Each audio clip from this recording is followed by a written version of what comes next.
Himatamaan haadhaaf abbaasaa ajjeesee hidhaa umurii guutuutiin adabame. Himatamaan maqaansaa Faayisaa Fufaa Nagaas jedhamu godina Wallagga Lixaa aanaa Najjoo ganda Ibba Waaqayyoo bakka addaa Koyyee jedhamutti gaafa guyyaa 4/6/2017 halkan keessaa tilmaamaan sa'aatii 4 hanga 5 ta'utti abbaasaa obbo Fufaa Nagaashii fi haadhasaa Aadde Gaarituu Hundee kan jedhaman mana jireenyaa isaanii keessatti eeboodhaan qaama isaanii mormaa ol bakka adda addaa deddeebisee waraanuudhaan ajjeese. Himatamaan kun yakka kana raawwatee miliqee utoo badaa jiru gaafa guyyaa 7/6/2017 godina Qellem Wallaggaa aanaa Gaawoo Qebbeetti qabamuudhaan to'annoo jala oolee galmeensaa qoratamee erga qulqullaa'eetiin booda dhaddacha yakkaa har'a ooleetiin himatamaa fi fakkaattota isaa kan barsiisu hidhaa umurii guutuutiin manni murtii olaanaa godina Wallagga Lixaa adabee jira.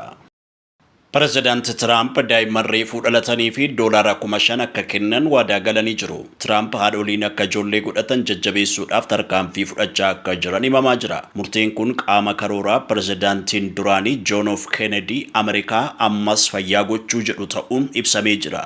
Mootummaan Ameerikaa amma jiru lammiileen Ameerikaa gaa'ila godhatanii ijoollee hedduu akka godhatan jajjabeessaa akka jirus gabaafamee jira. Yeroo dhiyoodhaa asitti lakkoofsi ijoollee Ameerikaatti dhalachaa jiranii gadi bu'aa jiraachuunis ibsamee jira.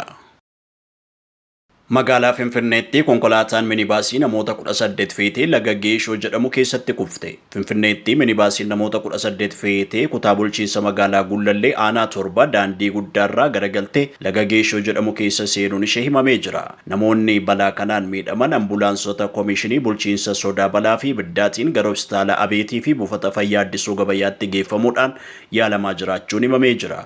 Poolisiin sababa ka'umsa balaa kanaa qorachaa jiraachuunis eeramee jira.